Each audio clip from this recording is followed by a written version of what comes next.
ಹೋಗ್ಲಿಕ್ಕೈತಲ್ಲ ಅದು ಕಾಡು. ಸಿಗ್ನಲ್ ಇಲ್ಲ ಮಾರೆಯಲ್ಲಿ. ಸಿಗ್ನಲ್ ಇಲ್ಲ.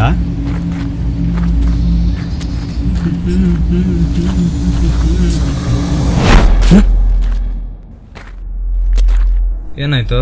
ಅಬ್ಬಾಯ್ ಹಿಂದಿನ ಪಾಸ್ ಆಯ್ತು ಇಲ್ಲಿ. ಕಾಡ್ ಕಣೋ, ಪ್ರಾಣಿ ಗಿಡ ಓಡಾಡ್ತೈತೆ. ಸುಮ್ಮನೆ ಬಾರೋ. ಇಲ್ಲ ಕಣೋ, ನಿಜವಾಗ್ಲೇನು ಪಾಸ್ ಆಯ್ತು.